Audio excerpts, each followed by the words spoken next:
Is Trump fooling everyone? Is there a ceasefire in the Iran-US-Israel war? Any probability of a ceasefire? Probably yes and probably no. Trump is saying that US, the government of the United States of America, led by President Donald Trump, are in high-level talks with the high-level officials within the Iranian regime to make sure that there is a ceasefire. But he says again, if they don't agree to what he's saying or whatever proposal that the US has, then there will be no ceasefire. They'll continue bombing and destroying their mouths. Okay. Is Israel aware of those talks? Some credible information from Israeli says that they are not aware. They are not aware of such a talks that the United States of America and Iran are involved in. And because of that, for them, they are continuing with what they have been doing on what they're supposed to do.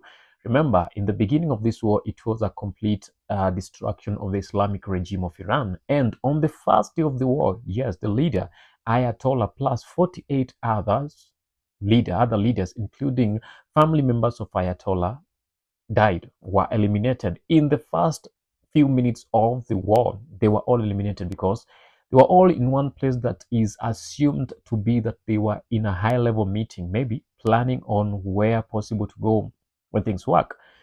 And on that, from that day, Iran retaliated, not directly to the US soil, but to the US installations within the Middle East, Qatar, Oman, and all those other things, Dubai, Abu Dhabi, all those places. They retaliated. Of course, they have to show the show of power. They've been telling people that they have some crazy weapons and crazy tools that if the US dares them, they will down the US immediately. And they even dared the USS Abraham Lincoln, the super airfield in the water airfield. That is a super one, nuclear powered. And most of the people said if that one is hot, then that shows that that's a show of a nuclear war, all out nuclear war around the world. And most people call this the Third World War with a lot of negative effects. Yes.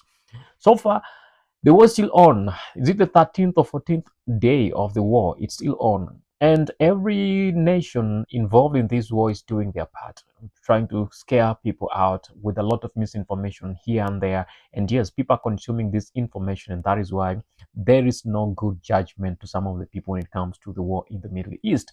The Israelis are playing foul or crying foul that Iran, the Islamic regime of Iran, as I said earlier, when you're talking about this, we're not talking about Iran, we're talking about the Islamic regime of Iran, because not all Iranians support the Islamic regime. There are those Iranians, majority of the Iranians in Iran and abroad are really looking into a free Iran that is free from the Islamic regime or Sharia laws, a free Islam, a free Iran that was before the revolution. The Islamic revolution, guard corps came in and made Iran a Muslim, a mandatory Sharia law Islam-oriented country. So when talking about that, we need to be very much specific on what we are addressing here. So the Islamic regime goes hard and said, we promise we'll do this, and they have done part of it. Israel crying foul of these guys using unconventional weapons against them. And this one is like the Islamic regime of Iran also cries for against Israel, saying that Israel also used unconventional weapons against them, phosphorus bombs against them, blinded their eyes, kidogo, so short for a few minutes, and then again people regain their sight and they come. But there are those who are completely affected by that. Israel says that Iran is using cluster munitions, and that has been forbidden. Why is it forbidden to use cluster munitions? We talked about this earlier. It's because it's not easy to down the cluster munitions or to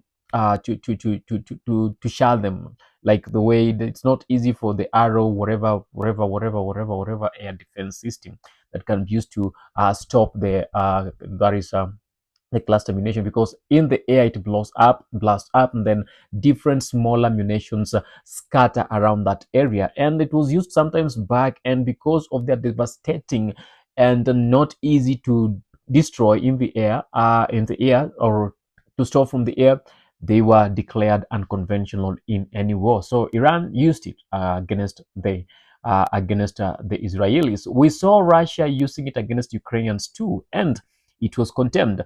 And from that, again, we go to the Strait of Hormuz. They went ahead to attack some critical economic infrastructures within those areas. Iran attacking some oil and gas infrastructures that is in the most of the countries within the Middle East.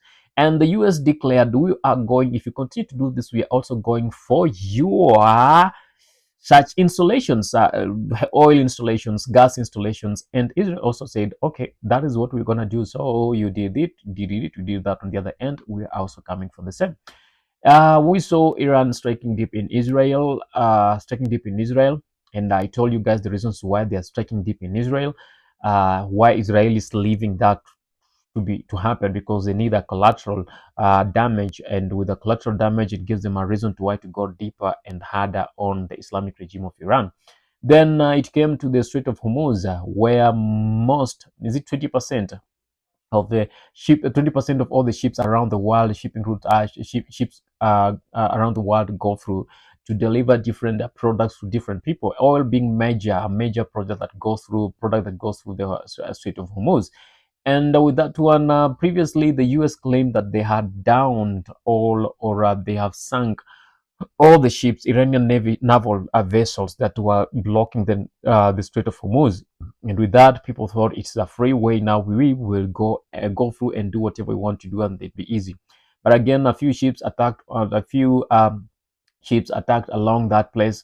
Then it was believed that the Islamic regime of Iran, the IRGC soldiers, have already blocked it with mines. So it's them to give a permission to whichever ship they want to go through, and give them direction on how they will go around the same Strait of Hormuz. And that one made Trump go hot and say, okay, that is what you guys are doing. Then we need a coalition of other nations that are ally to NATO allies, and make sure that we are opening the Strait of Hormuz, because it's not just the US alone that is suffering, but all these other countries are suffering. Even the countries that are not involved in that war are really suffering, because now there's no more war oil that will be going through the Strait of Hormuz delivered to those countries, and that meant the hiking of oil prices and other products in some of those countries. Did they respond? Some delay, they did not respond, but they started sending in what we call their naval ships to come and try help and see whether it will happen. Later, then the Iranians, the Islamic regime of Iran, said that they are going to do something unto that, like allow some other ships go through and pass and deliver whatever they're delivering, but most of the ships from their enemies are not going to pass through the Strait of Hormuz. And that is most of their enemies. Who are their enemies? Any country that is supporting US, Israel in this war against the Islamic regime of Iran will not be allowed to go through that. That means including all the Arabian countries that are in support of, that are offered what we call their airstrips, the air bases to be used by the US, the jets, to go and bomb Iran. With that is where the issue of talks came in, because now the Strait of Hormuz is doing a lot. But before we talk about the Strait of Hormuz doing all that much that led to the talks that Trump is saying that they are talks, we had the Hag Island that most people never knew until it was revealed. The US struck and said, okay, we just struck the military installation on Hag Island, but if you don't open the Strait of Hormuz, we are going to destroy the oil facilities on Strait of Hormuz, on Hag Island. And this one, it said that the 90% of oil that goes to China comes from that place. It's loaded from that place. Remember, China doesn't have very many oil reserves or oil drilling places. It's just recently that they discovered they had one, but I know they had it, but they were just keeping it, waiting for such a time to come, because they know now it's really hard for them to get all the oil from Iran. And it's all a big story over here, why Iran was doing all this, why the Islamic regime of Iran was doing this, why China, why Russia, why India.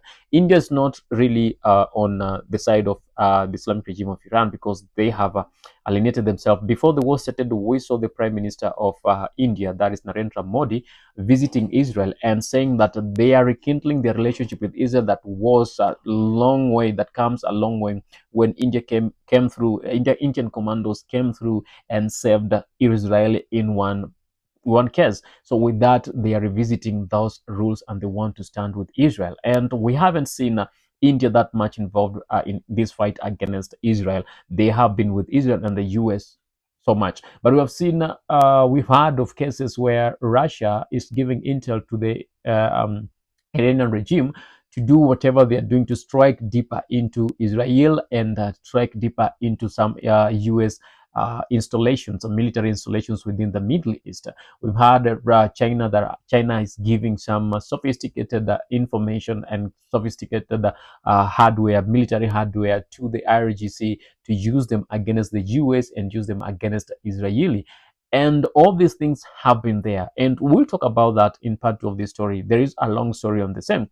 And how how is this connected to the arrest of Venezuelan president, that is Maduro, and how is it also connected to whatever Trump is doing in Colombia currently, whatever the unrest that is in Colombia?